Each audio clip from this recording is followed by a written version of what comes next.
Bonjour à toutes et à tous, bienvenue dans cette nouvelle édition. Toute l'information de la région est ensemble pendant 8 minutes pour faire donc le point. Et attention, on va commencer avec un spoiler. Si vous n'avez pas regardé le dernier épisode de Top Chef diffusé ce mercredi sur M6, vous avez quelques secondes pour vous boucher les oreilles.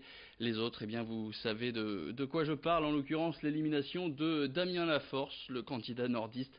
Il était pourtant aux portes des quarts de finale. En dernière chance, c'est sur une légère surcuisson du filet mignon que le jeune nordiste quitte l'aventure. Après 10 émissions, une sacrée aventure donc pour Damien Laforce, qui a pu participer entre autres à l'épreuve mythique de la guerre des restos.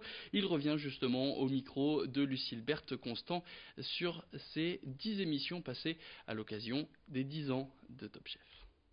Mais pour moi, c'est une nouvelle aventure qui commence.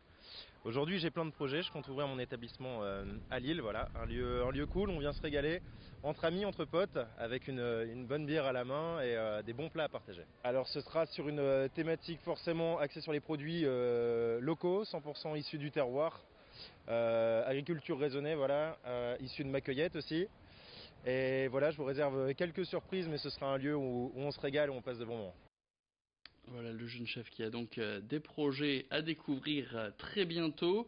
On va revenir d'ailleurs avec lui sur son aventure à Top Chef et ce qu'il a pensé. Alors Top Chef, c'est une sacrée aventure. C'est très très sportif, ça nous demande beaucoup d'énergie, beaucoup de temps. Après, ouais, voilà, je pense que sur cette épreuve, j'ai été moins bon que les autres, ça s'est joué à pas grand chose. Mais c'est pas ça en vérité ce que je retiens. Je pense que voilà, j'étais très fier de représenter ma région à travers plusieurs assiettes. J'ai essayé de faire passer des messages et les messages sont passés, donc voilà, c'est ça ma victoire. Allez, on passe au sport maintenant. Le Paris-Roubaix, c'est ce dimanche. Comme chaque année, la région Hauts-de-France met en avant les jeunes. Hier, des cyclistes âgés de 8 à 12 ans venus de toute la région ont eu l'opportunité de rouler sur le mythique vélodrome de Roubaix. Leur objectif, pouvoir se qualifier pour une course symbolique qui aura lieu dimanche, juste avant l'arrivée des coureurs professionnels. Les 30 jeunes cyclistes sélectionnés feront donc le dernier kilomètre de la course. Ils partiront depuis la Flamme Rouge, depuis le pavé Crupland AM jusqu'au vélodrome de Roubaix. À cette occasion, 9 jeunes ambassadeurs de la fondation Digest Science feront partie de la sélection. Une belle opportunité pour ces jeunes sportifs de vivre au plus près cette 117e édition du Paris-Roubaix. Plus d'explications tout de suite dans cette interview signée Rémi Desremaux. C'est un événement important pour eux puisqu'on sait que Paris-Roubaix c'est une ferveur très importante au niveau de la région, même au niveau national voire international. Et pour eux c'est l'opportunité d'arriver sur ce vélodrome avec la foule et le contexte que vont avoir les coureurs professionnels quelques heures après. Ça peut être une source de motivation supplémentaire. Après il va rester encore de nombreuses années et de beaucoup d'étapes à franchir pour qu'ils puissent continuer à arriver à très haut niveau et éventuellement passer professionnel un jour. Allez, on ouvre une page mouvement de contestation dans cette édition. C'est un mouvement de colère qui va débuter ce vendredi et qui pourrait durer jusqu'à 8 jours. Les facteurs donc qui vont manifester en cause la réorganisation de leur journée de travail. Ils pourraient être amenés à distribuer le courrier de 9 h à 17 h. Des horaires qui sont donc plus tardifs que ceux qu'ils sont actuellement et des horaires qui pourraient changer d'ici au mois de février et mars 2020, donc dans un peu moins d'un an.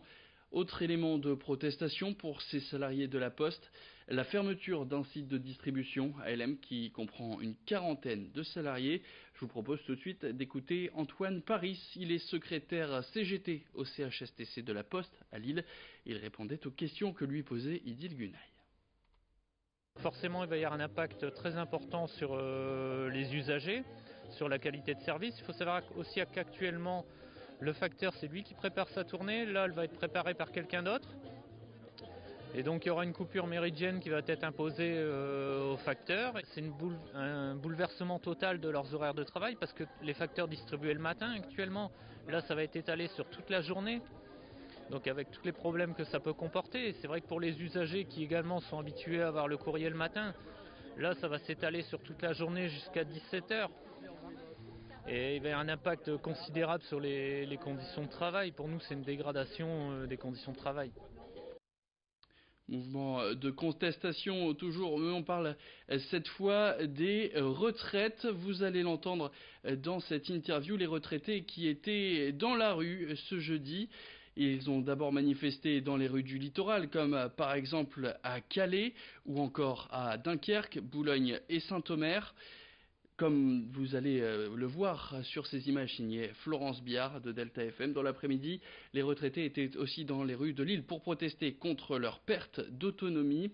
Eux se disent sanctionnés dans leur pouvoir d'achat depuis les 6 dernières années, la faute à des pensions qui n'augmentent pas ou peu, contrairement à une inflation qui est, elle, à 1,7% des retraités. Ils ont d'ailleurs été reçus à la préfecture du Nord ce jeudi pour parler de leurs difficultés dans une région considérée comme une des plus pauvres de France métropolitaine. Pour en parler, Adrien Lannoy a contacté par téléphone Jacques Lefebvre, le responsable CGT des retraités du Nord. Une population plus vieillissante, plus fragile, y compris avec beaucoup de difficultés, comme par exemple l'accès au transport ou l'accès aux services publics. Le service public de proximité pour beaucoup sont de plus en plus supprimés. Donc un éloignement des services publics qui oblige les retraités à prendre un véhicule quand ils en ont un, ou alors à avoir recours plus exactement à un parent, un ami, etc. pour faire des opérations. Donc c'est très compliqué à tout point de vue. Non, actuellement on n'a toujours aucune réponse de la part du gouvernement. Le gouvernement, malgré le fait qu'il a annoncé qu'il prendrait en compte un certain nombre de choses, pour l'instant c'est toujours 0,3% de revalorisation en 2019 et en 2020.